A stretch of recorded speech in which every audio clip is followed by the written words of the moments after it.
Lecture 63 start करते हैं जी, FAR 1 CAF 1 का। एक क्वेश्चन है आपके क्वेश्चन बैंक में, क्वेश्चन नंबर 8। होमवर्क में कौन सा क्वेश्चन दिया था आपको? आसिफ इंजीनियरिंग हो गया था। अच्छा, इसका सोल्यूशन मैं आपके साथ शेयर करूंगा और थोड़ा सा सवाल को भी आपके साथ डिस्कस कर लूंगा, लेकिन पहले मैं चाह रहा हूं कि ये वाला सवाल हम कर लें। 8वां, prepare extract of CL's statement of financial position and related notes to the financial statement for the year ended 30 June 19 along with comparative figures for the above. Note on PPE is not required, वो कह रहे हैं note PPE का मत बनाना।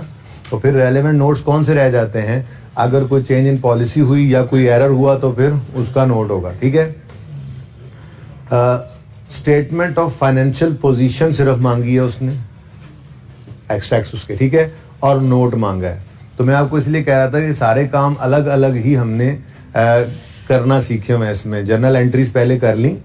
अब journal entries करने के बाद आपको सिर्फ इनकम स्टेटमेंट कहे तो वो बनानी आती हो, आपको सिर्फ चेंजेस इन इक्विटी कहे तो इनकम स्टेटमेंट के बगैर भी बनानी आती हो, सिर्फ बैलेंस शीट कहे, कल हमने वो सवाल भी किया था, तो आपको स्टेटमेंट इन इक्विटी के बगैर भी उसको बनाना आना चाहिए, ठीक है। अच्छा, during the year it was discovered. During the year हम खड़े किस साल में हैं जी? इस वक्त वो कह रहा है 30 जून 2019 की बात करो हमारे साथ, ठीक है जी। 30 जून 2019 का मतलब ये है कि 1 जुलाई 18 से 30 जून 19 तक के साल की बात करो, वो कह रहा है। और साथ में उसने कहा कंपैरेटिव भी बना दो, तो 1 जुलाई 2017 से 30 जून 18 आएगा, 30 जून, ये 2 साल तो उसने हमसे रिक्वायर किया हुआ है। अब इस साल में खड़े हुए वो कह रहा है जी पता चला है हमें कुछ। क्या पता चला है? During the year it was discovered that due to some calculation error in Excel sheet, fair value of Coal Limited's office building was taken as 460 instead of 360। यानी कि होनी चाहिए थी फेयर वैल्यू 360, इसको मैं ओरिजिनल कह रहा हूँ, ठीक है ना, और गलती से 460 ले ली गई। पता नहीं कब की बात कर रहा है, लेकिन ये मसला हुआ है, ठीक है जी। रिजल्टेंटली अभी नहीं पता कि ये गलती किस साल में हुई है, ये 18 में हुई है, 19 में, ये साल 18 का साल है, ये 19 का साल है, ठीक है ना। 18 में हुई है, 19 में हुई है, उससे पहले हुई है, ये अभी नहीं पता, ठीक है। पता इस साल में लग रहा है। पता किस साल में लग रहा है? 19 में, कि ऑफिस बिल्डिंग की रिवैल्यूएशन मॉडल पे चलते होंगे ना, फेयर वैल्यू गलती से 460 ले ली गई है 360 की बजाय, ठीक है। Resultantly, the building was recorded based on incorrect revaluation amount in CL's statement of CL's financial statements for the year 30 जून। अच्छा, यानी कि ये गलती कब हुई? हाँ, 30 जून 17 पर जो है वो जो रिवैल्यूएशन करनी थी 360 पे लेके जाना था रिवैल्यू करके 30 जून 17 पे, उस दिन वो ले गए हैं किस पे? गलती से 460 पे। 30 जून 17 वाले साल को भी सही करना पड़ेगा, 18 वाले को भी सही करना पड़ेगा, 19 को भी सही करना पड़ेगा, यानी जो हम वर्किंग वहाँ बनाएंगे वो 3 साल की बन जाएगी, ठीक है।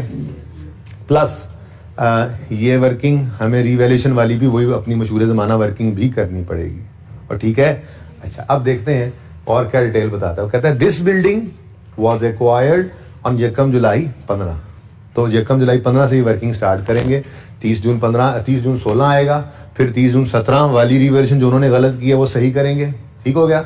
और फिर आगे चलेंगे। CL follows revaluation model for subsequent measurement of building classified as PPE and charges deduction over its useful life for 10 years. 10 year useful life बताई उसने, ओके। स्ट्रेट लाइन मेथड है। CL accounts for net replacement value method and transfer maximum possible amount from revenue surplus to retained earnings on an annual basis.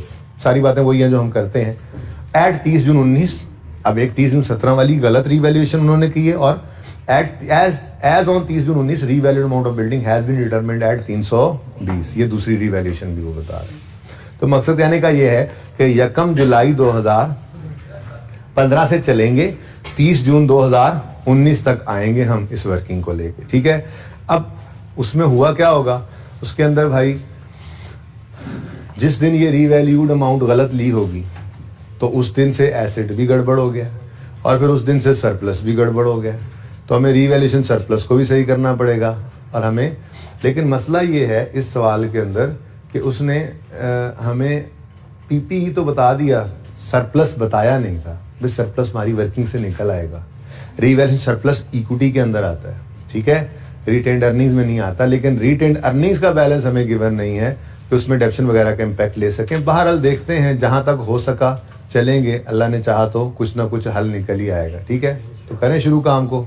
मैं तो कहता हूँ आप ही शुरू करें, 1 जुलाई 2015 से इसकी वर्किंग शुरू कर दें और कोशिश करके पहले तो 30 जून 17 तक आप आएंगे सही लेकर, जो बुक वैल्यू आप निकालेंगे, फिर आप उसकी गलत वाली रीवैल्यूड अमाउंट लिख के सरप्लस निकाल लेंगे। उसके बाद फिर आपने साइड पे वर्किंग शुरू करनी है उसी के आगे, और सही कोशिश तो करेंगे। 30 जून 17 तक तो आए, फिर देखते हैं।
अच्छा जी,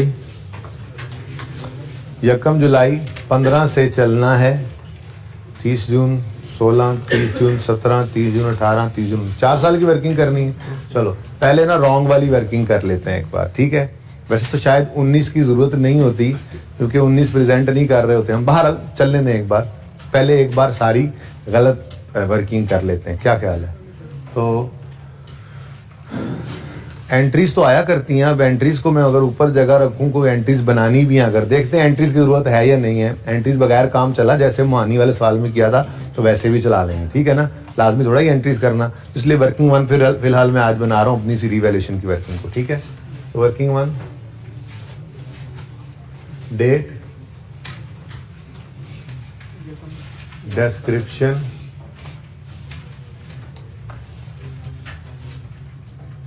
एसेट का नाम क्या है, बिल्डिंग,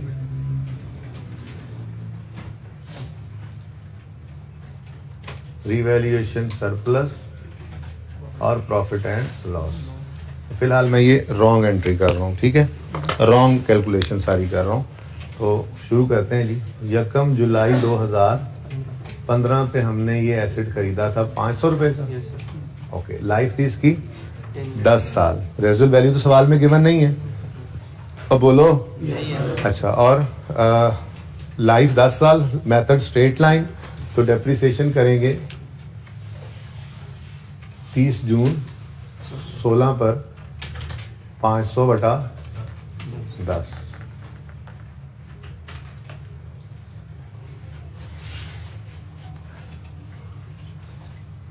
अच्छा जी, कितनी आ गई डेप्शन, 50 की, और 450 बुक वैल्यू आ गई, फिर 30 जून 17 आएगा, डेप्रिसिएशन करेंगे, स्ट्रेट लाइन मेथड है, फिर 50 से, तो बुक वैल्यू आ जाएगी 400 रुपये। यहाँ तक तो भाई सही आया होना है ना?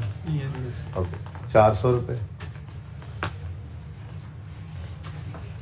ये हमारी बुक वैल्यू आ गई 30 जून 17 पर। अच्छा, अब हुआ क्या, इस दिन हम फिलहाल रॉन्ग की बात ही कर रहे हैं, ठीक है? ये सारा मैं रॉन्ग वाला ही कर रहा हूँ।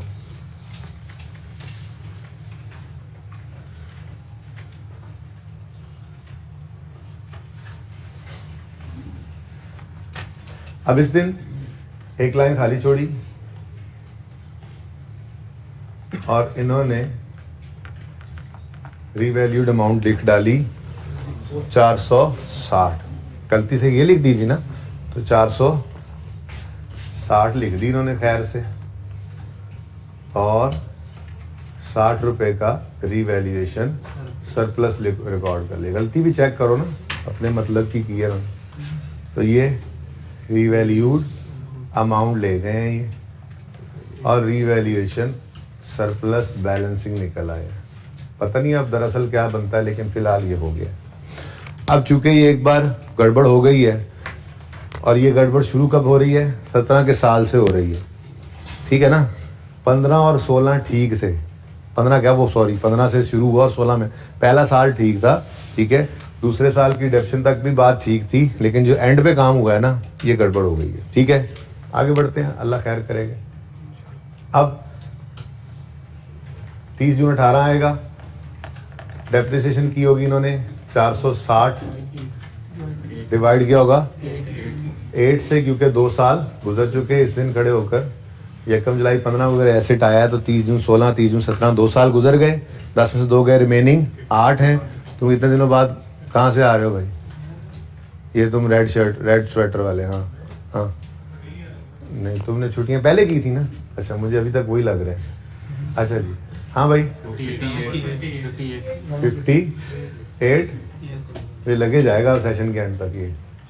तो बुक वैल्यू बाद में निकालेंगे, साथ ही 60/8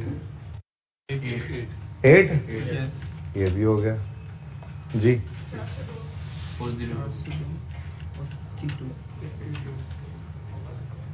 ठीक है। अच्छा, अब question is, during the year it was discovered due to some error in Excel sheet, fair value was taken as this, ठीक है जी। और the building was recorded based on incorrect revaluation amount in CL's financial statement for the year 30 जून 17, इसमें गलत हो गया। 18 में भी गलती आ गई होगी, ठीक है? आगे उसने सारी डिटेल सिर्फ दी थी कि कब खरीदा हमने इसको, 500 का खरीदा, यकम जुलाई को खरीदा, रिवैल्यूएशन मॉडल यूज करते हैं, लाइफ 10 साल है, स्ट्रेट लाइन मेथड है, नेट रिप्लेसमेंट मेथड है, और 30 जून 19 पे the revalued amount of building has been determined as 320। अब मेरा सवाल ये है कि क्या हमें ये अज्यूम करना चाहिए कि ये 30 जून 19 वाला साल जो है, इसमें भी ये गलती हो चुकी है? जी सर वाले कुछ हैं और नो सर वाले कुछ हैं। जी सर वाले हाथ खड़ा करें, ओके। नो सर वाले हाथ खड़ा करें। मैं सवाल, तुमने दोनों में हाथ खड़ा कर दिया भाई, हैं? वैसे ही हाथ खड़ा किया। सुनो मैं क्या कह रहा हूँ, मैं ये कह रहा हूँ कि ये बिल्डिंग 30 जून 19 पे फिर रीवैल्यू होनी है, ठीक है? तो क्या हम ये अज्यूम करें कि फाइनेंशियल स्टेटमेंट्स बन चुकी हैं? कहीं पे फाइनेंशियल स्टेटमेंट्स गिवन है? कहीं पे गिवन है? फाइनेंशियल स्टेटमेंट्स तो गिवन ही नहीं है। इसका मतलब 19 के अंदर जो सही होगा हम वो कर लेंगे। मसला तो 18 तक ही चला है, ठीक है? 18 के साल की तो फाइनेंशियल स्टेटमेंट्स निकल के जा चुकी ना यूजर के पास, और जो 17 में गलती हुई थी वो 18 के अंदर भी हुई। 19 के अंदर तो कहीं पे उसने ये नहीं बताया कि ड्राफ्ट फाइनेंशियल स्टेटमेंट्स बन चुकी हैं, या ये फाइनेंशियल स्टेटमेंट्स का बैलेंस है, ये इसके अंदर सरप्लस है, ये रिटेन्ड अर्निंग्स हैं, ये पीपीई है। ऐसी तो कोई बात है ही नहीं।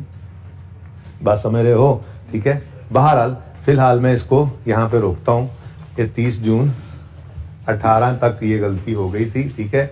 और मैं इसके साथ यहाँ पर आपको करेक्ट वाली अकाउंटिंग भी कर देता हूँ फिर, ठीक है।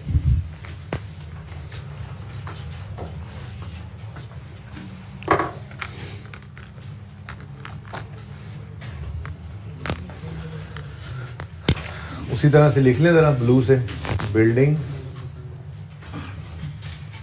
Revaluation surplus profit and loss, और ये करेक्ट होना इस तरह से चाहिए था भाई, बाकी तो सारा सही आ रहा है, ठीक है। बिल्डिंग 500 थी, 50 ही डेप्रीशिएट होकर 450 आई होगी, फिर 50 ही डेप्रीशिएट होकर 400 आई होगी। यहाँ तक तो कोई लड़ाई नहीं थी, लड़ाई तो यहाँ पे शुरू हुई जब इन्होंने यहाँ पर एक लाइन खाली छोड़कर 460 लिखा था, जब के होना चाहिए था किधर गया 360।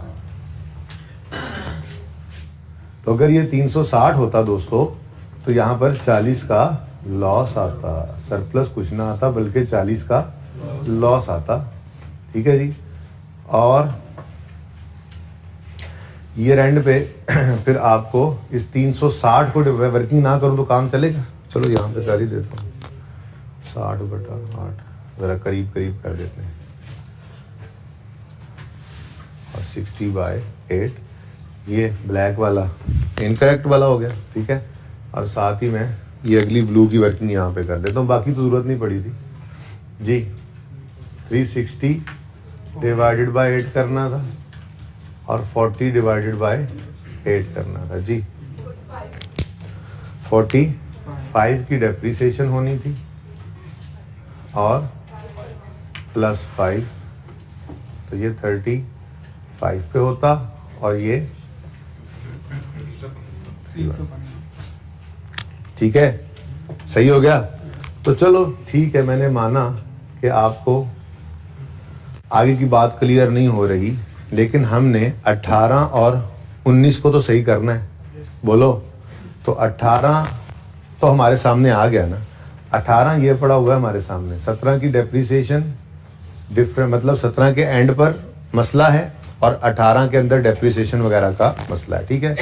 मैं अगर सिर्फ इम्पैक्ट से निकालना चाहूँ तो वो भी निकाल सकता हूँ, लेकिन मैं आपको 2 मिनट देता हूँ, आप ट्राई कीजिए, ठीक है जी। साल ये हैं 3 हमारे, 17 से गलती शुरू हुई है, उससे पहले कोई नहीं थी गलती, इसलिए उसको कुछ करने की ज़रूरत नहीं है। 18 का साल हमें रिक्वायर्ड है और 19 का साल भी हमें रिक्वायर्ड है।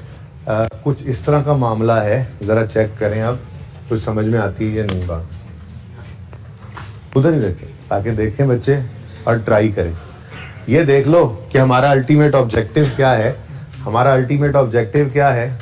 Coal Limited statement of financial position extracts हैं, थोड़ा सा नकल तो करा दूं ना। एज ऑन 30 जून 19, और इसमें आपको 30 जून 19 पता नहीं करना पड़े या ना करना पड़े, ठीक है, लेकिन 30 जून 18 और 30 जून 17 में बहरहाल गड़बड़ है, ठीक है। फिलहाल मैं इस 19 को मिटा रहा हूँ, जरूरत पड़ी तो लिख लेंगे, क्योंकि अभी तक तो मैंने वर्किंग को भी यहीं रोका हुआ है, ठीक है। अब एक चीज इसमें है, property plant and equipment.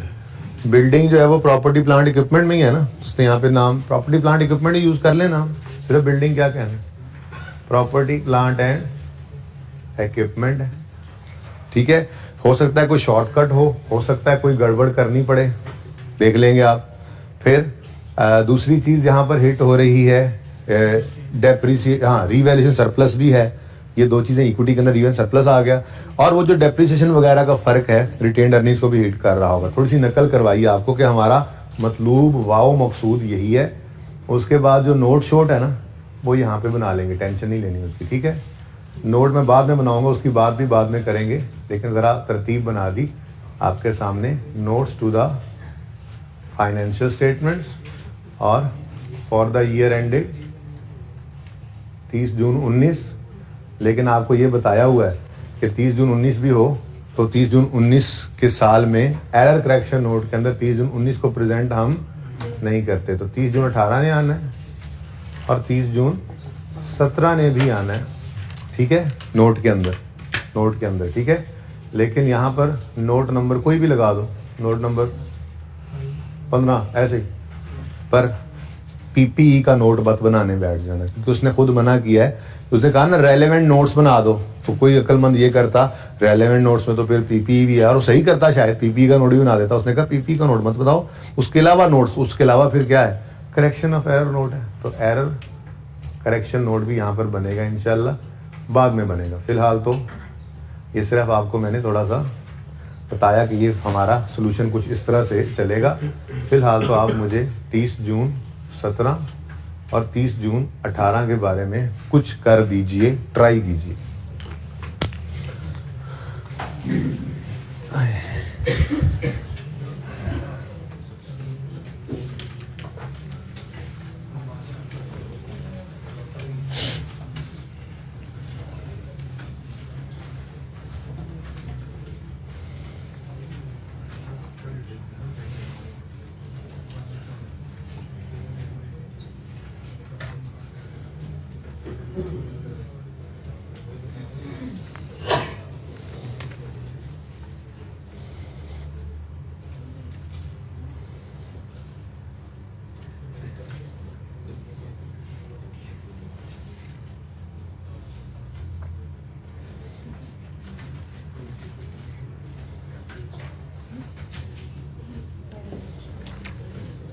Theory भी आज कर लेंगे इंशाल्लाह, इसकी हो जाएगी।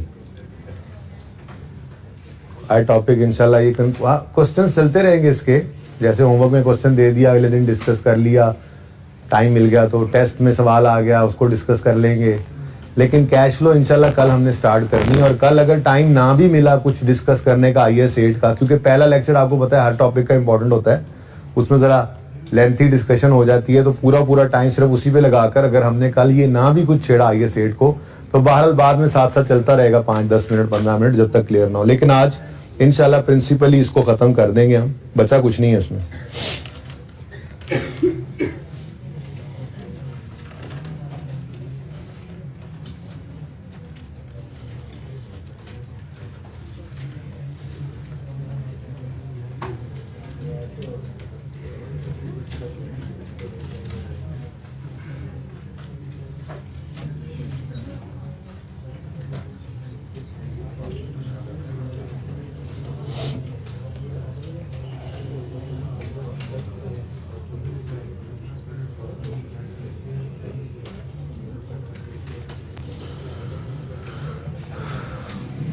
अच्छा जी, देखें इधर 17 और 18 को प्रेजेंट करना है। पता नहीं आप किस परेशानी में पड़े हुए हैं, पता नहीं आप किस परेशानी में पड़े हुए हैं, इतनी देर से पता नहीं क्या सोच रहे हैं। 30 जून 17 पर सही बिल्डिंग, रेड 30 जून 17 पर सही बिल्डिंग 360 है 360। इम्पैक्ट वगैरह तो एरर करेक्शन नोट में बताएंगे, फिलहाल तो ये बताओ कि सही बिल्डिंग कितनी होनी चाहिए, 360। और इसके ऊपर क्या लिखेंगे आप, रीस्टेटेड।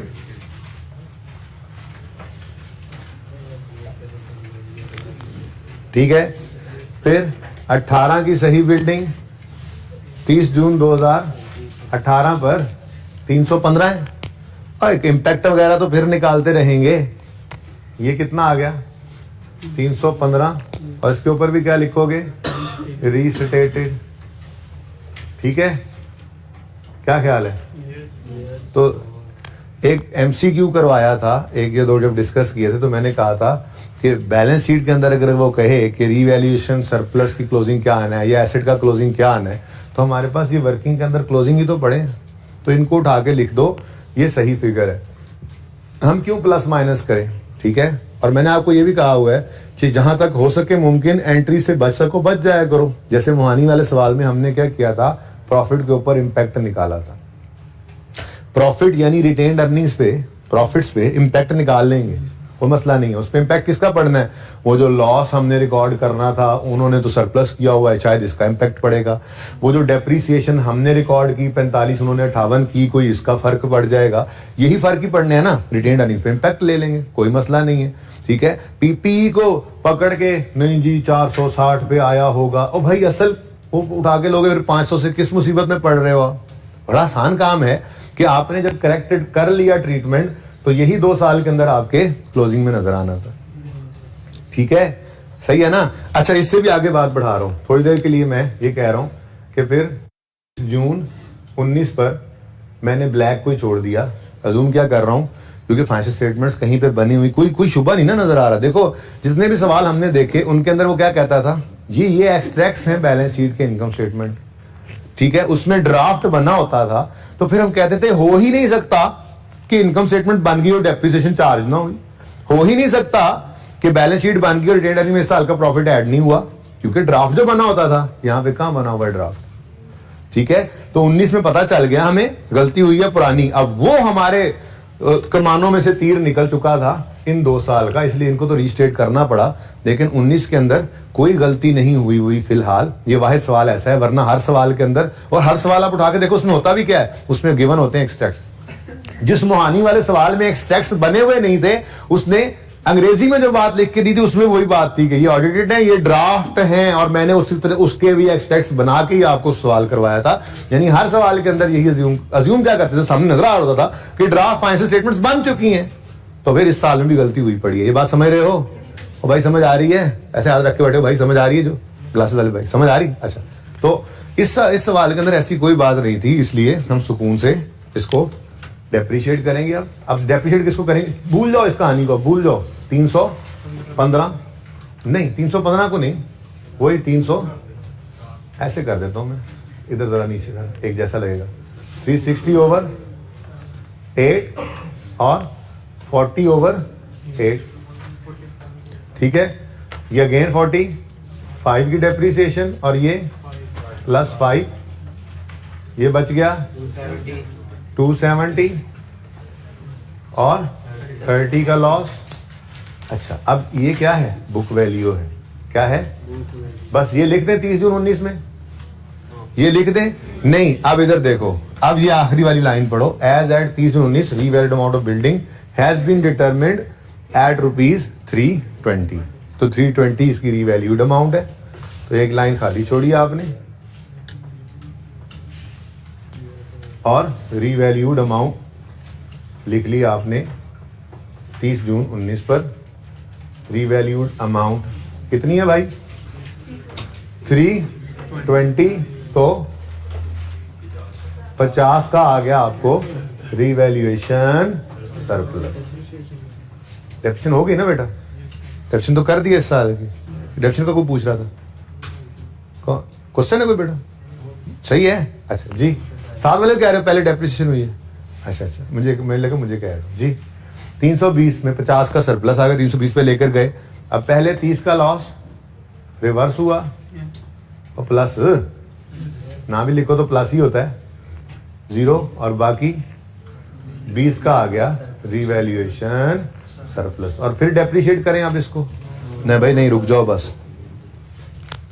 तो 30 जून 2019 पर हमारा पीपी नजर आएगा 320 भाई, 270 नहीं, 320, और इस पे रीस्टेटेड। अच्छा, अगर कर भी दिया होता इन्होंने तो हम इफेक्ट निकाल लेते, सही कर लेते, लेकिन हम तो करेक्ट वाला ही ले रहे होते ना। कर भी लिया होता उन्होंने कोई गड़बड़ तो, लेकिन उन्होंने ऐसी कोई बात नहीं की कि हमने रीवैल्यूएशन कर दी हुई है तो पुराने को ही कंटिन्यू करें। हम इस साल को हमने सही ही कर लिया। तो अल्टीमेटली यहाँ पर अगर हम सही करते भी सही कुछ, तो इसके ऊपर तो वैसे भी रिस्टेटेड नहीं लिखा करते थे। ठीक है, यहाँ तक को मसला है तो बताएं। इसका मतलब जो नीचे में जगह मैं आगे इसलिए लिखा नहीं था कि आप सोचें कि यार इसके नीचे क्या लिखें और फिर आगे वर्किंग करें जैसे करते थे। नहीं भाई, जब रीवैल्यूएशन की वर्किंग की है तो इसके क्लोजिंग ही बैलेंस शीट में आने हैं, गलत वाले नहीं, सही वाले आने।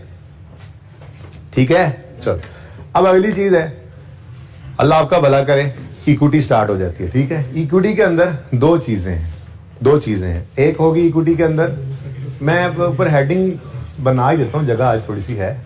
ये नॉन करंट एसेट्स में था, प्रॉपर्टी प्लांट एंड इक्विपमेंट 320, 315, 360, थोड़ा सा हेडिंग भी आ जाए ना, जगह आज खुली डुली है ना।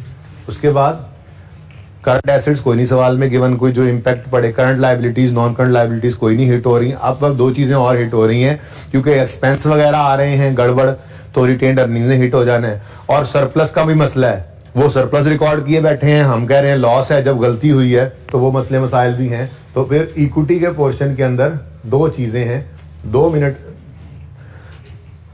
4 मिनट मिलेंगे आपको, ठीक है। आप रिटेन्ड अर्निंग्स के इम्पैक्ट को सोचेंगे, ठीक है जी जी, बगैर एंट्रीज के आपने इम्पैक्ट देखना है कैसे, जैसे हमने इम्पैक्ट ऑन प्रॉफिट की बजाय, भाई प्रॉफिट का इम्पैक्ट अल्टीमेटली रिटेन्ड अर्निंग्स पे ही है ना, आपने रिटेन्ड अर्निंग्स पे इम्पैक्ट ले लेना है, ठीक है। इसके लिए आप वर्किंग 2 कर लें, ये काम नहीं करना, क्या जरूरत है मुसीबत में पड़ने की, ठीक है। आप यहां पे लिखोगे वर्किंग 2 इम्पैक्ट ऑन प्रॉफिट था ना, उस दिन वो प्रॉफिट मिला हुआ था सामने, हमने प्रॉफिट पे इम्पैक्ट ले लिया था, आज प्रॉफिट नहीं है, रिटेन्ड अर्निंग्स पे इम्पैक्ट ले लेते हैं, क्योंकि बैलेंस शीट में तो रिटेन्ड अर्निंग्स में जाना है ना, तो प्लस माइनस कर देंगे।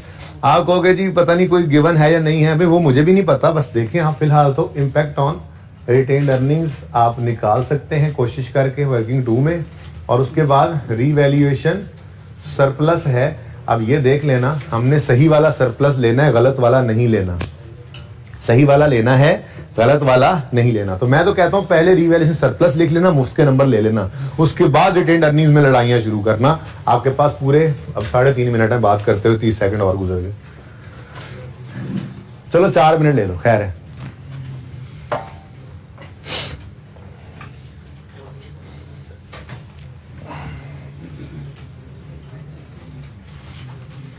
माइक नहीं चल रहा वो वाला, ये ग्लास वाला चल रहा है कि नहीं चल रहा भाई? तो गूंगे हो जाके किसी ने कह देना, किसी को मैसेज कर दे भाई, आमिर भाई किसी को मैसेज कर दे, फूंके तो आ रही हैं उसमें।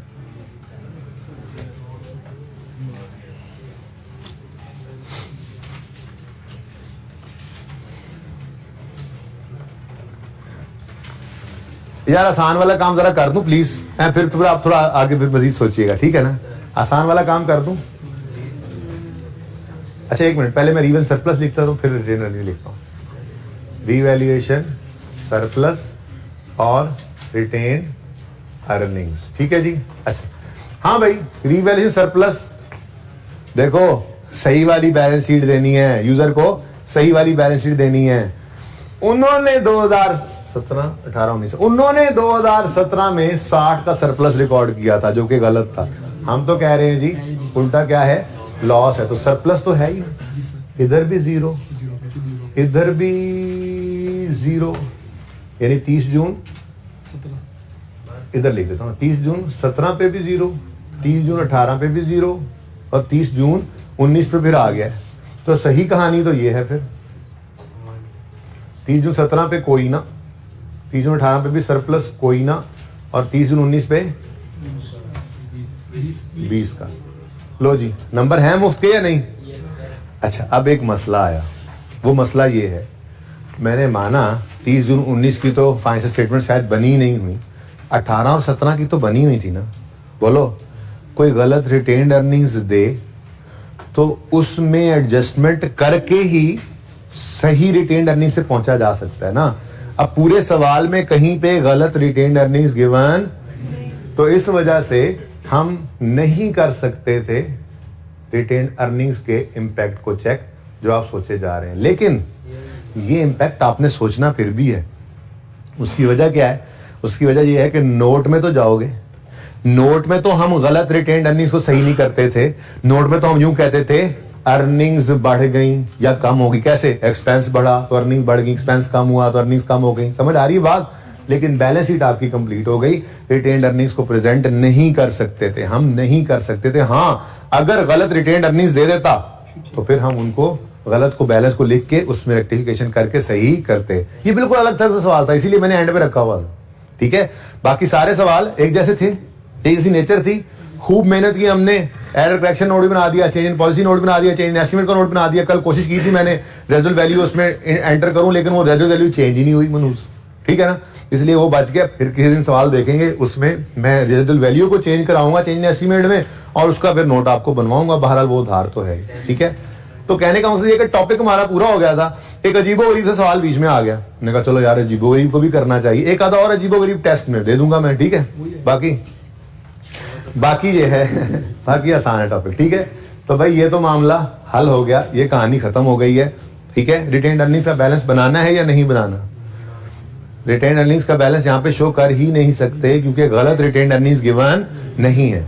देखो ना, आपने इंपैक्ट तो नहीं बताना भाई, ये आपको समझ नहीं आ रही बात, जरा ध्यान से सुनो। बैलेंस शीट में हम ये तो नहीं बताते रिटेन्ड अर्निंग्स इतने से बढ़ गई या कम हो गई, क्या ख्याल है? रिटेन्ड अर्निंग्स बैलेंस शीट में तो नजर आती हैं एज ऑन इतनी अर्निंग्स पड़ी हैं, वो गलत दी होती तो हम प्लस माइनस करते, इतने से बढ़ी इतने से कम हुई इस एडजस्टमेंट की वजह से, और अब इतनी सही वाली रिटेन्ड अर्निंग्स हैं, ये हम नहीं बता सकते यहाँ पे, ठीक है ना। इसलिए इसको यहाँ पे प्रेजेंट नहीं करना। सोल्यूशन में देखोगे तो आपको ये नजर ही नहीं आएगी, ये लिखा हुआ नजर ही नहीं आएगा, सिर्फ दो चीजें नजर आएंगी, पीपीई और रिवैल्यूएशन सरप्लस। लेकिन मैंने ये लिख कर क्वेश्चन मार्क डाला ताकि आपको याद रहे कि ये हो नहीं सकता था, ठीक है। अब अगली बात, एरर करेक्शन नोट के अंदर आपने पहले अंग्रेजियां मारनी है। क्या कहोगे आप ऐसे? ड्यूरिंग द ईयर, सुनो, during the year it was discovered that, ये चेक करो, पूरा हो गया जुमला। It was discovered that due to some calculation error in Excel sheet, a fair value of coal limited for office building was taken incorrectly at 460 instead of 360. Resultantly, building was recorded based on incorrect valuation amount. CS statements for the unit 17। ये अंग्रेजी as it is उठा के यहाँ लिख ली पूरी, इसके number होंगे, इसके नंबर होते हैं, मुफ्त के नंबर नहीं छोड़ने कभी भी, ठीक है। ये हेडिंग्स शेडिंग्स के सब कुछ के। अब आगे आप दिखाओगे इफेक्ट ऑफ करेक्शन। अब हमने करेक्शन कर दी है, कैसे करेक्शन की है? देखो ना, बैलेंस शीट उसने नहीं दी, 17-18 की बैलेंस शीट उसने नहीं दी, अगर दी होती तो उसकी बैलेंस शीट में पीपीई 17 में नजर आ रहा होता 460 पे और 18 में नजर आ रहा होता 402 पे, तो सही है ना? है कि नहीं? ऐसे बैलेंस शीट 19 की तो उसने शायद बनाई नहीं ना अभी, भाई 17-18 की तो बन गई होगी, वही तो गलती हुई थी। 17-18 की बैलेंस शीट अगर वो हमें देता तो उसके अंदर 30 जून 17 पे पीपीई नजर आ रहा था 460 का, जो गलत रिवैल्यूएशन ली थी उसने, और 30/18 पे पीपी नजर आ रहा होता। हमने तो ये नहीं लिए, हमने तो ये फिगर्स उठा ली, इसलिए तो इसको क्या कह दिया? रीस्टेटेड। ये क्या है? रीस्टेटेड। बात समझ रहे हो? ठीक है। तो ये करेक्शन हमने कर तो दी है, ये करेक्शन ही तो की है, लेकिन आसान तरीके से कर ली कि जो सही है वो उठा के लिख लिया, बस। अल्लाह अल्लाह खैर सल्लाह। आप जो मर्जी कर लो, आप यहां पे गलत वाला 460 लो, उसमें सारी एडजस्टमेंट्स करो सोच समझ के, प्लस माइनस करके, अल्टीमेटली आपने पहुंचना कहां है? 315 भाई, तो सीधा ही लिख दिया 315 भाई, और ठीक है 360 पे पहुंचना है। जो मर्जी कर लो, सोचो, घर जाके 2 घंटे लगा दो इस सवाल पे, अल्टीमेटली पहुंचना यहीं पे। तो बैलेंस शीट FR 2 में जाओगे ना, फाइनेंशियल स्टेटमेंट्स जब बनाओगे वहां पे जाके, ठीक है, तो वहां पे जो फाइनल अकाउंट का सवाल होगा उसमें जब रिवैल्यूएशन आएगी ना, तो वहां पे उस्ताद आपको यही कहेंगे कि बैलेंस शीट में लिखने के लिए अगर आप 30 जून 19 पे हो ना, ठीक है, और आपने वर्किंग यहां से शुरू की है, तो ये ना करो कि पहले मिसाल के तौर पे कॉस्ट मॉडल पे ये पड़ा था 400 पे, फिर उसको रिवैल्यूएशन की ट्रांसफर की एंट्री करें, फिर उसको लॉस को रिकॉर्ड करें, प्लस माइनस करके अल्टीमेटली पहुंचना कहां पे? जैसे मिसाल के तौर पे फाइनल अकाउंट का सवाल आएगा FR 2 में, उसमें लिखा होगा एक एसेट 500 का खरीदा, 2 साल बाद वो रिवैल्यू हो गया है, ठीक है, 360 पे लाना है। अब आपने क्या किया? आपने कहा जी 500 पे एसेट पड़ा है, एसेट अकाउंट बैलेंस शीट में बना रहे होगे ना, एसेट लिखा होगा 500, उसमें से आप कहोगे जी -100 क्या है जी? Transfer, accumulation debit, asset credit, ठीक है, उससे आ जाएगा 400 पे। फिर आप कहोगे अब क्या आ गया? रिवैल्यूएशन लॉस, तो आप एंट्री करोगे revaluation loss debit asset credit 40 से और पहुंचोगे 360 पे, ठीक है। कहां पहुंच जाओगे? इतना सब कुछ करने के बाद उस्ताद कहेंगे देखो यार ये 360 तो वैसे ही निकल आना था, तो यही उठा के बैलेंस शीट में लिख देना था आपने क्लोजिंग बैलेंस। और बात समझ रहे हो? तो ये एक शॉर्टकट है वर्किंग में। याद करो, हम वर्किंग बनाते थे, नोट बनाते थे, तो नोट का क्लोजिंग बुक वैल्यू होती थी और वर्किंग में बुक वैल्यू, ये बराबर होते थे ना, तो क्यों मुसीबत में पड़ना? पहुंचना कहां पे है? 360 पे। तो बैलेंस शीट में क्या नजर आना चाहिए? 360, वो लिख दो, ये नंबर तो लो, इंपैक्ट जो पड़े हैं वो देखते हैं अभी। बात समझे हो? तो balance sheet was very easy, इस क्वेश्चन की बैलेंस शीट तो बिल्कुल ही आसान थी, ठीक है। हाँ, यहां पे आपको थोड़ा सा सोचना पड़ेगा। Effect of correction on relevant line items of financial statements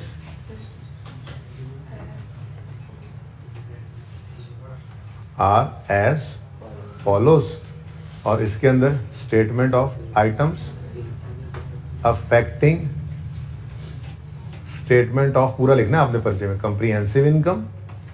अभी तक देखें, देखना जरा प्लीज प्लीज सब बच्चे देखना। 30 जून 19,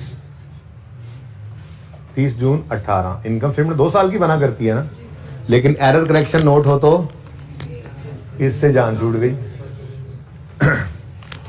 ठीक है, और इस पूरे सिनेरियो के अंदर मेरे ख्याल में तो आइटम्स अफेक्टिंग इनकम स्टेटमेंट शायद डेप्रिसिएशन होगी या कोई रिवैल्यूएशन लॉस वगैरह होगा, क्योंकि अब सचमुच में 4 मिनट दूंगा, ठीक है ना। अब ये तो अब एंड है, अब इसके बाद तो सवाल खत्म हो जाना है, इसलिए अब आपने ट्राई करना है। वो मैंने कहा यार पता नहीं क्या सोची जा रहे हैं, चलो आसान सा काम है, कम करने वाले काम की तरफ आए, ठीक है। और ऐसे ही आप आइटम्स अफेक्टिंग बैलेंस शीट जब लेंगे, अफेक्टिंग SOFP, तो इसमें खैर से अब आपके पास 3 चीजें होंगी। वैसे बैलेंस शीट 3 साल की बनती है, बैलेंस शीट 3 साल की बनती है। 30 जून 19, 30 जून 18, 30 जून 17, लेकिन पॉलिसी का नोट बना रहे हो, चेंज इन पॉलिसी का, तो फिर करंट ईयर भी प्रेजेंट करते हैं, वरना आपको बताया था एरर करेक्शन नोट में करंट ईयर प्रेजेंट नहीं करते। तो इसका मतलब 1 साल और इधर 2 साल। अच्छा, यहां पे क्या कुछ आ सकता है, लिख नहीं रहा मैं, आपने ट्राई करना, लेकिन नकल करा रहा हूं। पीपीई पे इंपैक्ट देखना होगा आपने, अब देखेंगे आप चेंज, लेकिन सिर्फ इंपैक्ट लेना है।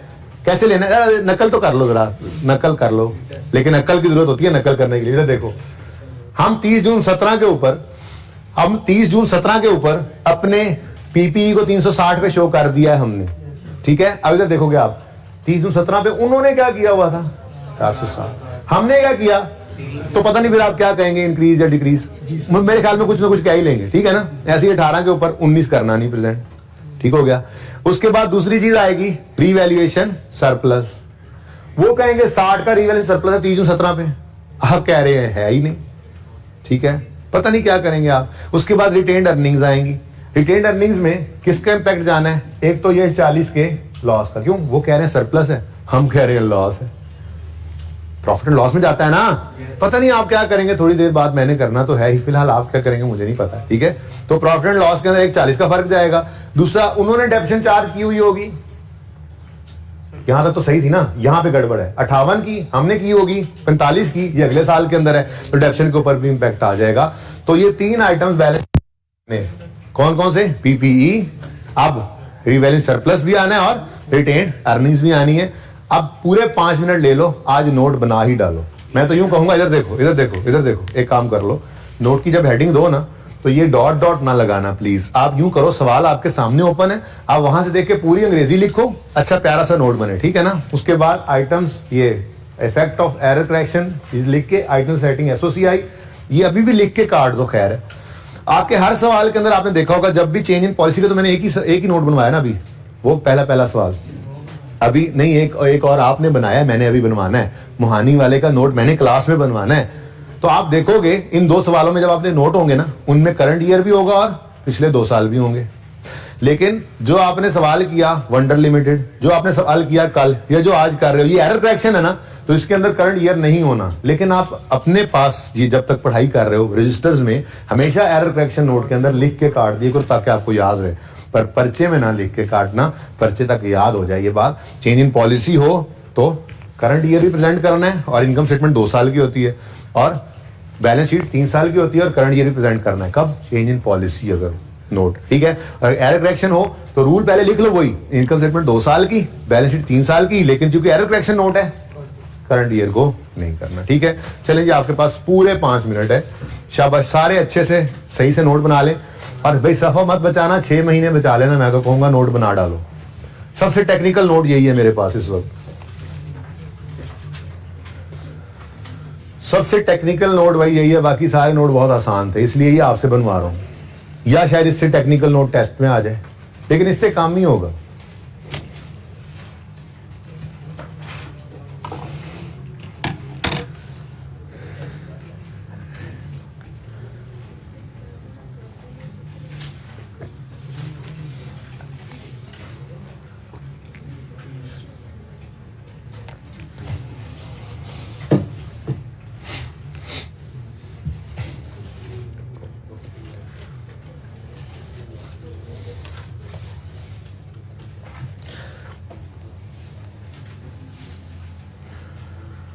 अल्लाह अकबर।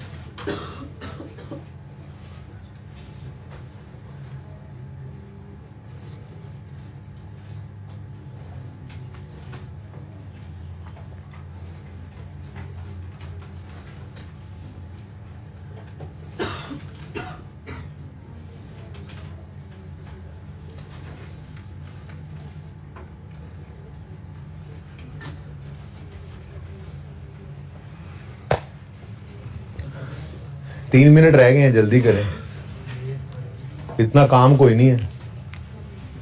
ये सवाल को मैं अब छुपा रहा हूँ क्योंकि सवाल तो सारा आपके सामने है। मैं ज़रा थ्योरी को देख लूँ कि कितनी देर लगानी है हमने।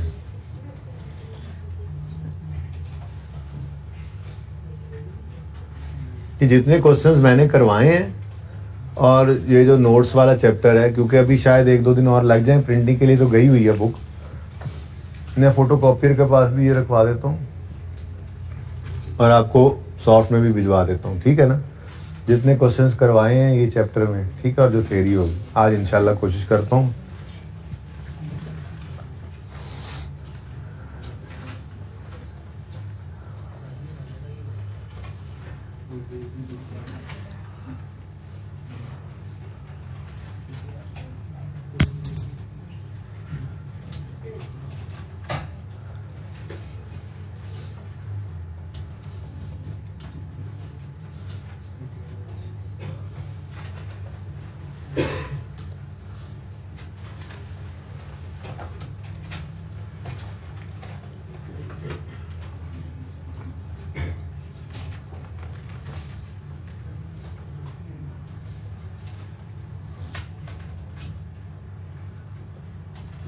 थ्योरी तो बहुत ज्यादा है।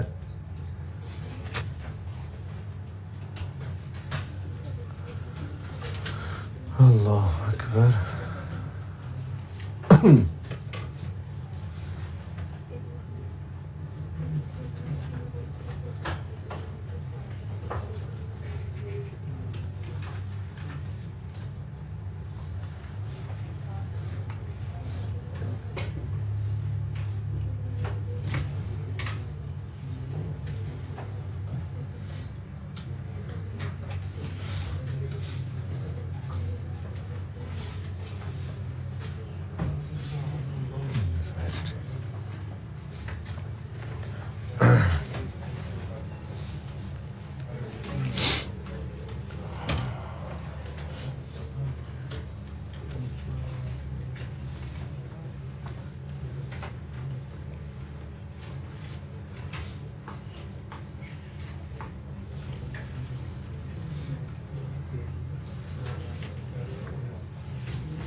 लास्ट मिनट है जी।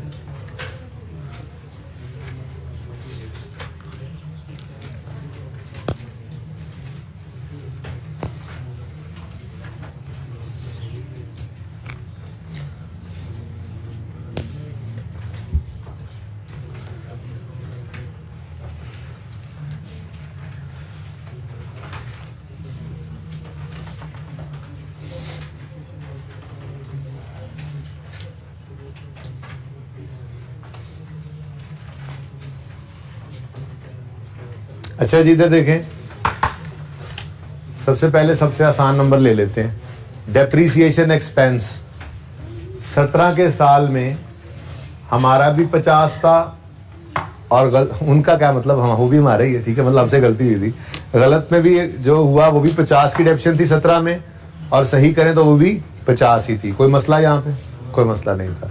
18 के साल के अंदर डेप्रीसिएशन हम कर रहे हैं, सही करने के बाद 45 हम कह रहे हैं कि होनी चाहिए 45, लेकिन चार्ज हुई थी 58। इसके जो असरात है ना, असरात एसिड पे, वो तो हमने सही कर लिए हैं, लेकिन डेप्रीसिएशन एक्सपेंस 2018 की अगर बात करें तो डेप्रीसिएशन एक्सपेंस हमने सही किया है। क्या किया है? सही किया है। 58 की डेप्शन चार्ज, हम कह रहे हैं नहीं, डेप्शन चार्ज करो 45 की, तो हमने तो सही कर लिया है ना, क्योंकि हमने एसिड को 402 की बजाय कितना लिया हुआ है? 315। तो सारी करेक्शंस करने के बाद यहां पर पहुंचा होगा ना ये ऑटोमेटिकली। ठीक है, तो इसका मतलब डेप्रीसिएशन एक्सपेंस की अगर बात करें तो 17 तो भाई वैसे ही इनकम स्टेटमेंट प्रेजेंट नहीं करना था। ठीक है, और 17 में गलती भी नहीं थी वैसे। ठीक है, वरना रिटेन्ड अर्निंग्स पे तो इम्पैक्ट डाल देता ना। बहरहाल डेप्रीसिएशन एक्सपेंस 18 के अंदर हम कह रहे हैं 45 पे लाओ। पहले गलती से हो गया था 58, तो सही करने की वजह से डेप्रीसिएशन एक्सपेंस क्या होगा? डिक्रीज इन डेप्रिसिएशन एक्सपेंस कितना भाई? 13 से। ठीक है, अच्छा अब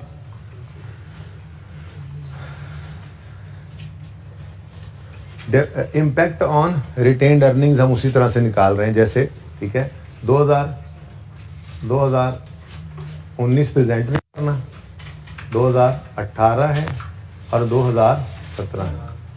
ठीक है, तो 2017 के अंदर ये डेप्रीसिएशन का इम्पैक्ट आ गया कितना?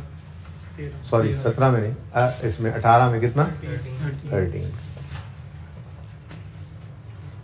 ठीक है, अच्छा इससे 18 की रिटेन्ड अर्निंग्स हमने क्या करनी है जी? बताओ, डेप्रिसिएशन क्या हुई है? कम। डेप्रिसिएशन क्या हुई है? डिक्रीज इन, यूं लिखें, डिक्रीज इन डेप्रिसिएशन कितने से जी? तो उससे प्रॉफिट 13 से बढ़ जाएगा, यानी रिटेन्ड अर्निंग्स 13 से बढ़ जाएंगी। ठीक हो गया। 17 के अंदर क्या होगा? डेप्रिसिएशन का कोई फर्क था ही नहीं। डन, क्लियर है। लेकिन 17 में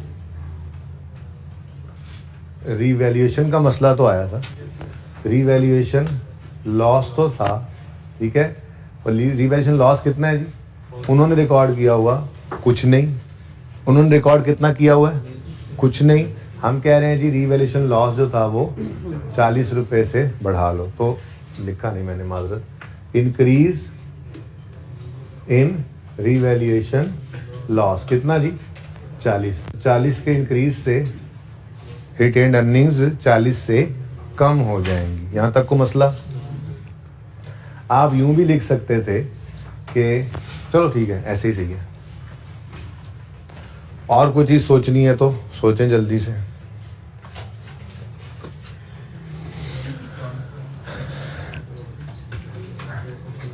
रीवैल्यूएशन सरप्लस की बात करें, रीवैल्यूएशन सरप्लस का क्या करें? पीपीई की बात करें, पीपीई का क्या करें? मैंने तो मुश्किल वाली बात कर दी, जो आसान बातें हैं वो तो आप बता सकते हैं ना। चलो, इस पे आप सोच रहे थे, आपने ये तो बताया होगा कि प्रॉपर्टी प्लांट इक्विपमेंट में क्या हुआ। आपने कहा जी प्रॉपर्टी प्लांट इक्विपमेंट 360 पे आ गया है, जबकि पहले यहां से देख रहे ना, पहले था कितना? 460। तो डिक्रीज इन, आसान वाले नंबर तो ले लें, डिक्रीज इन पीपीई 2017 में 100 से, ठीक है, 2018 में 402 से ले आए हैं 315 पे, दोनों का डिफरेंस 87। अब ये 87 कैसे निकला ये बताना भी पड़ेगा यार, ऐसे तो नहीं पूरा आएगा काम, ऐसे तो नहीं बनेगा, ऐसे तो नहीं, ज़रा कंजूसी से यूज़ करना पड़ेगी ये जगह। डिक्रीज इन पीपीई, भाई कुछ कह रहे हैं, भाई फरमा रहे हैं कि ये एज ऑन नहीं आएगा।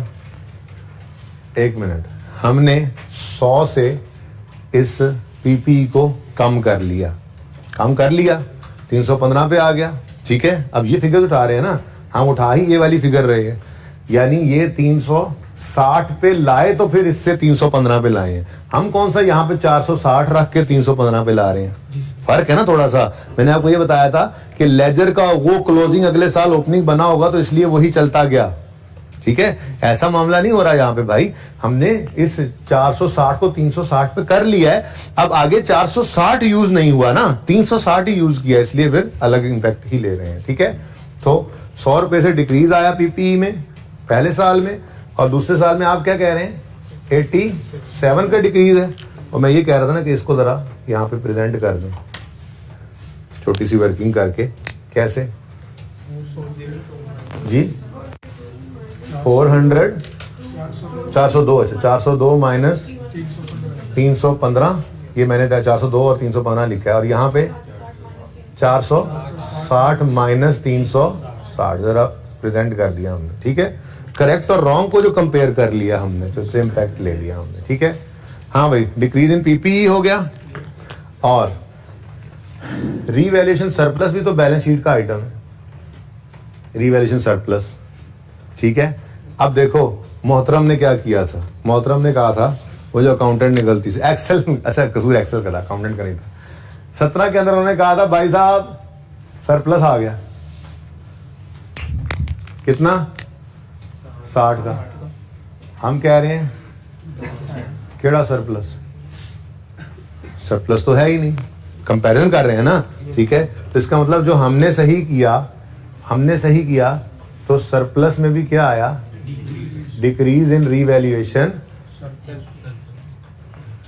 जगह कम है, मुकाबला सख्त है, डिक्रीज इन, आप कहते हो कि ऊपर लिख लेते ना थोड़ा सा, बस वो मैं सामने लिख गया, मुझे नहीं अंदाजा हुआ, कह रहे गलती इंसान से होती, क्या हो गया, माफी दे दो।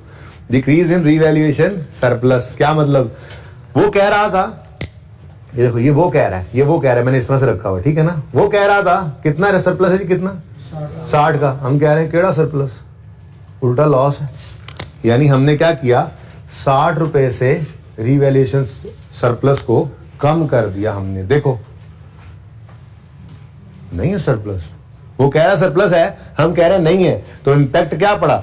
अब ये 30 जून 17 की फाइनेंशियल स्टेटमेंट जब गई होंगी तो उसमें तो ये रीवैल्यूएशन सरप्लस 60 रुपए का नजर आया होगा ना 30 जून 17 में यूजर्स को, और बोलो तो वही हम कह रहे हैं कि जी ये जीरो रीस्टेट होकर जीरो क्यों हो गया, क्योंकि ये डिक्रीज कर दिया हमने रीवैल्यूएशन सरप्लस। क्यों डिक्रीज किया है, ये ऊपर हमने अंग्रेजियां मारी हुई हैं, इस वजह से गलती थी, सही की है। ठीक है, आगे बढ़े, अगले साल में आए, अगले साल में वो कह रहे हैं मोहतरम कि सरप्लस कितना है 52, हम कह रहे हैं, क्या कह रहे हैं हम, नहीं हम क्या कह रहे हैं, केड़ा सरप्लस।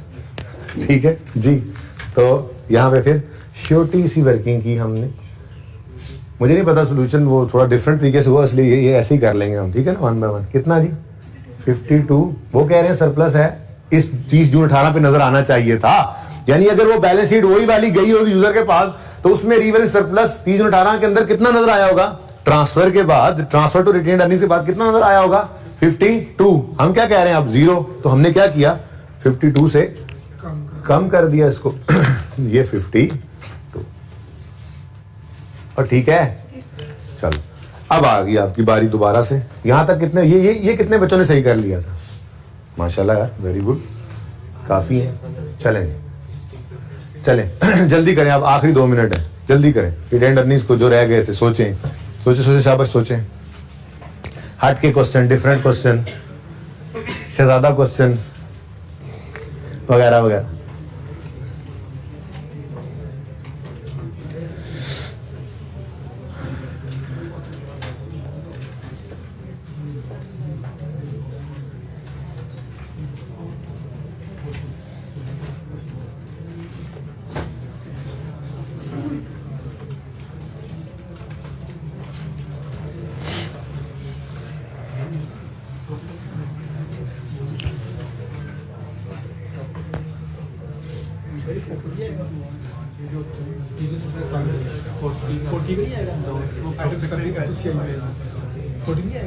लिख लेते हैं, मेरे ज़हन में नहीं रहा था, लिख लेते हैं।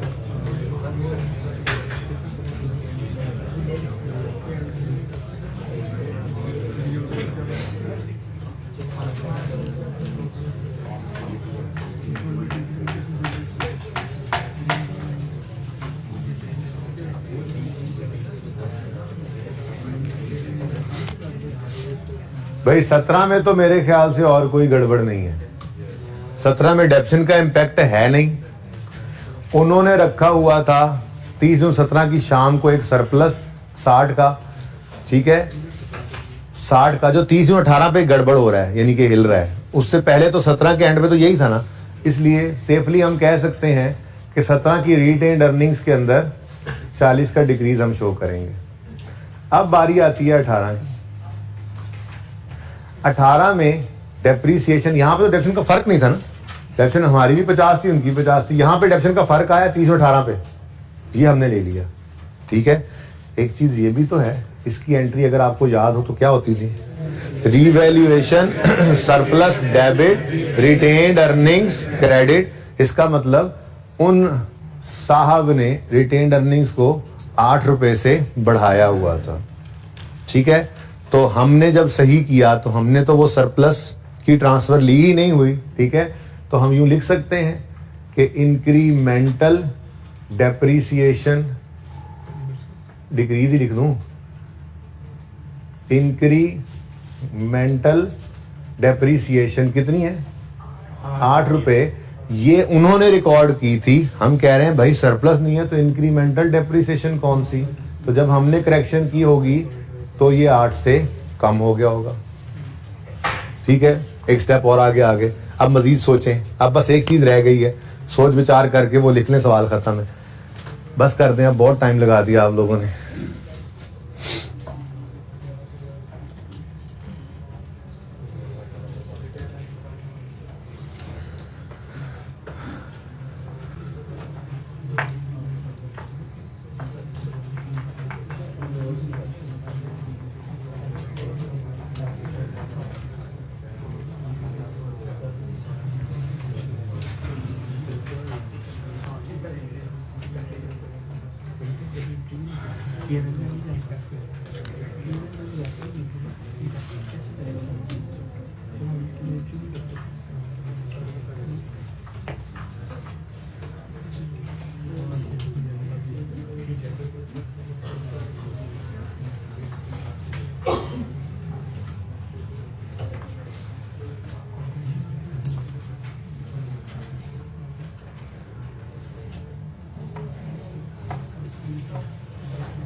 अच्छा जी, यहां तक को मसला, क्या मसला। अच्छा, अब ये क्या चीज है जी, क्या ये प्रॉफिट है या रिटेन्ड अर्निंग्स है। तो रिटेन्ड अर्निंग्स तो एज ऑन होती हैं, ठीक है।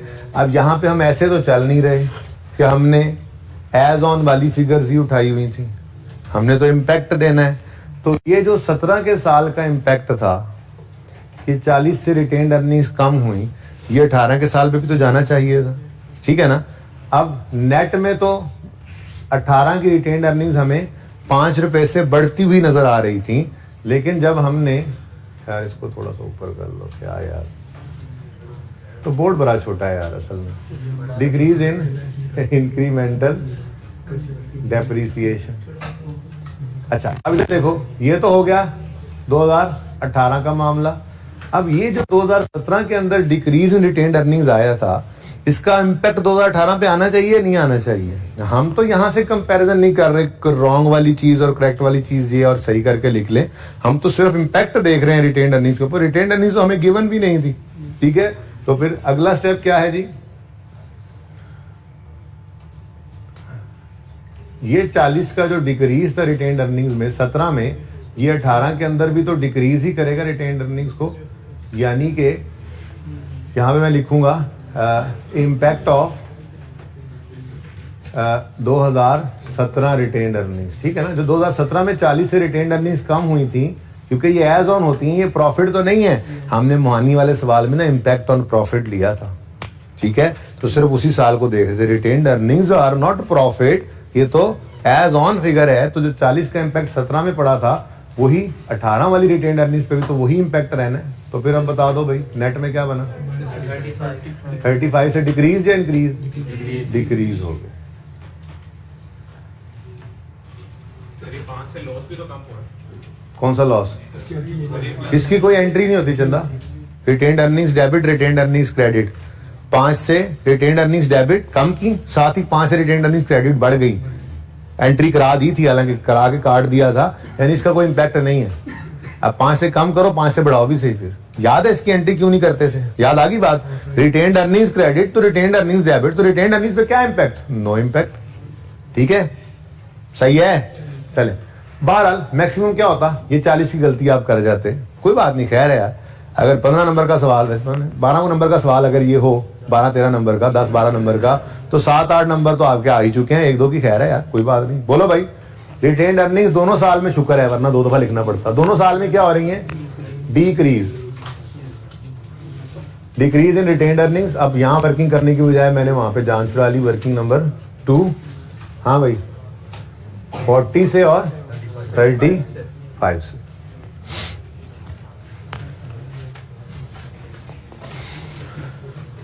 अल्लाह,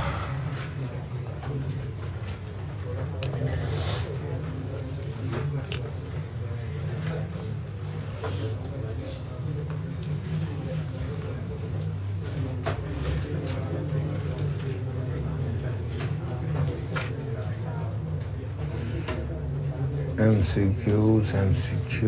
अच्छा जी, ले आए ग्रामर में थोड़ी थ्योरी शुरू करते हैं जी। होपफुली 10-1 मिनट में कुछ ना कुछ बातें कर लेंगे, लेकिन MCQs की आज भी इजाजत मैं आपको नहीं दे सकता, ठीक है ना।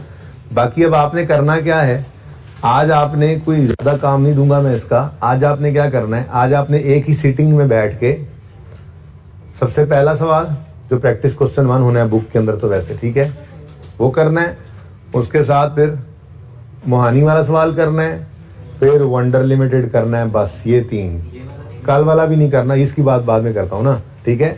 ये 3 एक ही सीटिंग में कर लेने, उसके बाद थोड़ा सा सांस लेके फिर आपने ये सवाल करना है।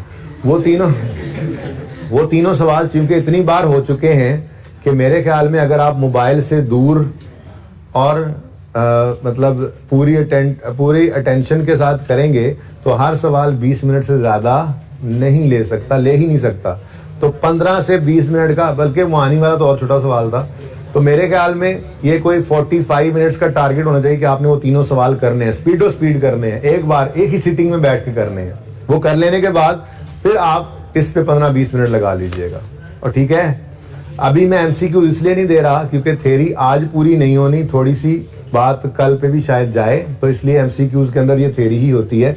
बहरहाल पढ़ना शुरू करते हैं कुछ बातें। ये तकरीबन ना इनमें से तकरीबन कोई 70 to 80% बातें मैं आपके साथ कर चुका हूँ। बहरहाल ये आपकी बुक का पेज नंबर 1 होगा। ये मैं इंशाल्लाह ना PDF बना देता हूँ, इनको जितने क्वेश्चंस हमने किए हैं वो और उनके सॉल्यूशंस, ठीक है। इनको मैं मतलब PDF अगर अलग हो सकी या पूरा चैप्टर हो सका तो मैं आप TA को दे दूंगा जी।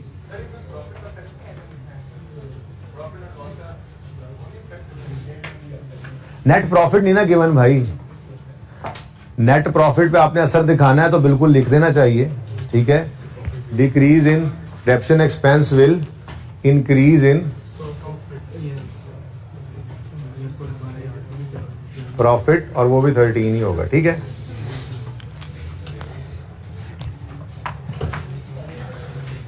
ओके अच्छा जी, जरा देखिए जी यहाँ पे क्या लिखा हुआ है। अकाउंटिंग पॉलिसी की बात करते हैं जी सबसे पहले। और अकाउंटिंग पॉलिसी होती क्या है? These are basis conventions etcetera जो कि यूज कर रहे होते हैं हम फाइनेंशियल स्टेटमेंट्स के अंदर आइटम्स को लेने के लिए। और बेसिस कन्वेंशंस हमें स्टैंडर्ड ही प्रोवाइड करता है। ये डेफिनेशन की हद तक बस यहाँ से पढ़ लेनी है, एक दो बार पढ़ेंगे रस्सी ज़हन में बैठ जाएगी। क्या है जी अकाउंटिंग पॉलिसी? क्या होती है? These are the specific principles, basis, conventions, rules and practices applied by an entity in preparing and presenting financial statements। यानी फाइनेंशियल स्टेटमेंट्स बनाने के लिए जो बेसिस यूज होती हैं। क्या मतलब जी? इन्वेंट्री को फाइफो पे रखें या एफको पे?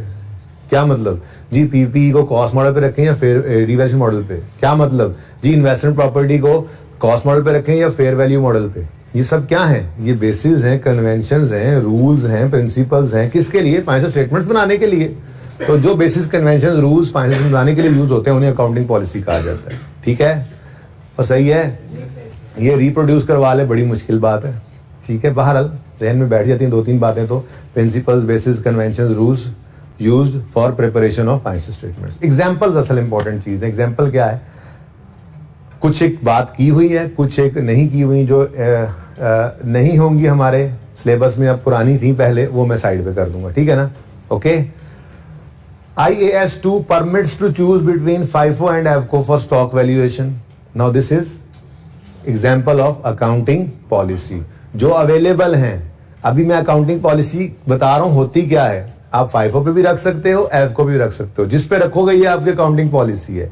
लेकिन अब ये नहीं कह रहा कि सेलेक्ट कर लिया तो क्या करना है, वो तो पहले ज़बानी बताया हुआ है। सिलेक्शन के बाद कंसिस्टेंटली अप्लाई करते हैं। ठीक है ना? बहरहाल example, IAS 2 permits to choose between FIFO and AVCO। तो FIFO और AVCO ये ऑप्शन है IAS 2 ने दिया हुआ कि आप इन्वेंट्री को इनमें से किसी एक पे रख सकते हैं। जिसको सिलेक्ट करेंगे वो आपकी अकाउंटिंग पॉलिसी है। ठीक है। IAS 40 permits to choose between fair value model और कॉस्ट मॉडल। इसने भी इजाजत दी थी। जिसको सिलेक्ट कर लोगे वो आपकी अकाउंटिंग पॉलिसी बन जाएगी। ठीक है। लेकिन इनमें से जो भी सिलेक्ट करोगे वो अकाउंटिंग पॉलिसी की डेफिनेशन बनती है। वो ये बताना चाह रहे हैं अकाउंटिंग पॉलिसी क्या है। बेसिस, कन्वेंशन, रूल्स वगैरह used in preparation of financial statements. मसलन IAS 2 अलाउ करता है, FIFO AVCO, IAS 40 अलाउ करता है फेयर वैल्यू और कॉस्ट मॉडल। इसको मैं लिखा रहने दें फिलहाल, प्रेजेंट जिंदगी में काम आ जाएगा। IFRS 9 FAR 2 में चला गया। ठीक है ना? तो FAR 2 से ये नोट्स में इधर लाया हूँ, लेकिन ये मैंने उस बुक से, ठीक है, कि मैंने लिखा रहने दिया। बहरहाल कहीं काम आ जाएगा। नोट्स तो अच्छे होने चाहिए ना अपने पास। हो सकता है कोई MCQ के अंदर फिलहाल काम आ जाए, ना आया तो ठीक है। बहरहाल ये हमारे सिलेबस से बाहर की बात है। क्यों? क्योंकि हमने IFRS 9 FAR 2 में पढ़ना होता है। ये IFRS 9 की बात कर रहा है, इसलिए मैं इसको पढ़ना भी पसंद नहीं करूंगा। ठीक है। अच्छा, वैसे दिल कर रहा है थोड़ी सी बात कर लूं। जब आप FAR 2 में जाके फाइनेंशियल इंस्ट्रूमेंट्स पढ़ेंगे ना, वैसे थोड़ी सी बात, ठीक है ना? तो फाइनेंशियल इंस्ट्रूमेंट में फाइनेंशियल एसेट भी होते हैं, फाइनेंशियल लायबिलिटी भी होती है। मिसाल के तौर पे फाइनेंशियल एसेट्स हैं तो स्टैंडर्ड उसमें आपको अलाउ करता है आप उसको इक्विटी मेथड पे करें। आप fair value through profit and loss एक मॉडल है, फिर एक fair value through other comprehensive income model है। अब अगेन मैं बता रहा था कि ऑप्शन दे दिया, फाइनेंशियल एसेट को रख लो FET OCI पे, FET PL पे। अब ये ऑप्शन है, पढ़ोगे तो FAR 2 में जाके। लेकिन ये ऑप्शन क्या है, जिनमें से कोई एक सिलेक्ट कर लो, आपकी पॉलिसी है। ये तरह बताना चाहता है, लेकिन बार पढ़ना नहीं है आपने। ओके, क्योंकि उसने यहाँ पे नाम नहीं लिखे थे उनके।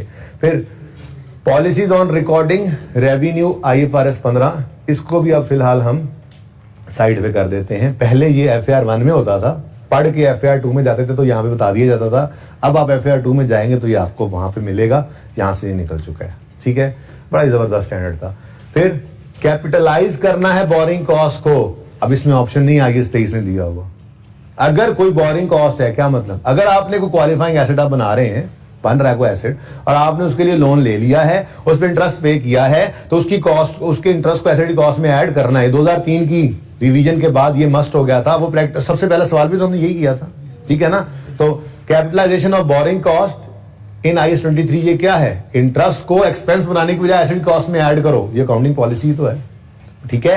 Examples, expensing out research in IAS 38, इसको भी आप फिलहाल नहीं पढ़ेंगे। तो आपके लिए 6 में से सिर्फ 3 एग्जांपल्स है, ठीक है जी, वो काफ़ी हैं। बाकी एक चीज़ यहाँ पे नहीं लिखी हुई जो आपको बड़ी हैरान कर रही होगी, वो ये कि IAS 16 भी तो कहता है कॉस्ट मॉडल और रिवैल्यूएशन मॉडल, उसका नाम यहाँ नहीं आया, उसकी बात आगे करते हैं, ठीक है ना।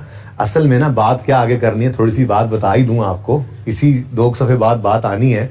IAS 16 पता है क्या कहता है, IAS 8 होता है क्या कहता है, IAS 8 कहता है ये जो कॉस्ट मॉडल और रिवैल्यूएशन मॉडल का ऑप्शन है ना, अगर आप कॉस्ट मॉडल पे थे और रिवैल्यूएशन मॉडल पे चले गए हैं तो ये चेंज इन अकाउंटिंग पॉलिसी तो है, लेकिन इसकी ट्रीटमेंट IAS 16 से ही पूछो, मेरे पास मत आना। इसलिए उसने यहाँ पे लिखा ही नहीं एग्जाम्पल्स में। बात समझे हो? यानी परेशान ना हो, परेशान तो हो जाना चाहिए था ना आपको। अगर मैं कहूं कि पॉलिसी है कॉस्ट मॉडल और रिवैल्यूएशन मॉडल, IAS 16 ने ऑप्शन दिया हुआ है, now this is the selected model is your accounting policy.